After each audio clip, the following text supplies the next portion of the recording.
Ilang taon na lang eleksyon na, mga politiko naghahanda na. Ano bang bago sa kanila? Pagalingan gumawa ng istorya, Pilipino ginagawang tanga.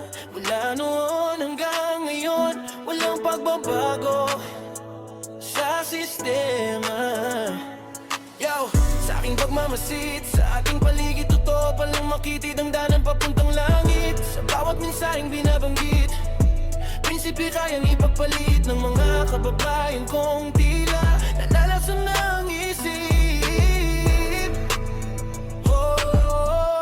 Bago kayo mag-almusal, isiping mabuti ang ihahal. Kung totoo kang nagmamahal, gamitin ng tama iyong mga kamay. Pag-asa ng bayan sa'yo'y nakasalalay. Sa pagpili maging matalino ka, mamamamastang mabuti ang ginagawa nila. Kung hindi ka sigurado sa kanya, tandaan mo ang lapis ay maipambura.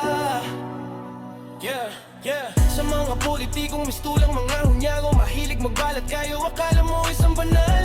Taliwas naman ang inasal, mas mabaho pa kayo sa kanal. Mga linyan para daw sa bayan, pero membro pala ng kawatan. Kaya huwag kang magtaka kung ang Pilipinas magulo na. Nakailang ulit na ba sila? Bakit hanggang ngayon binoboto nyo pa? Kaya isipan mo'y talasan, Pilipinas ang ipaglaban. Hindi tayo sinabi nito ni ganyan, ay totoo na sa mundo ng politika. Huwag mabigani sa mga salita ng mga labing mapagsamantala. Nakalimutan mo na ba na hindi lang sa tubig nakatira ang mga buhaya? Kaya bago kayo mag-almusal, isiping mabuti ang ihahal. Kung totoo kang nagmamahal, gamitin ng tama iyong mga kamay. Pag-asa ng bayan sa'yo'y nakasalalay. Sa pagpili maging matalino ka, mamamamastang mabuti ang ginagawa nila. Kung hindi ka sigurado sa kanya, tandaan mo ang lapis ay may pambura.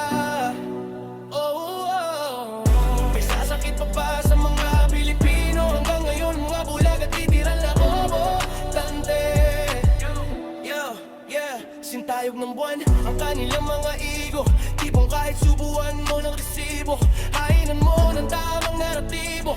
Di pa dadaig, di makikinig, di magbabago, hindi magpapatalo. Isang ganap na kuluto, ganyan ang mga panatiko. Umaastang nasa tamang pastol, handang ipagtanggol ang kanilang idol. Kakalabanin ang sino man tumutol.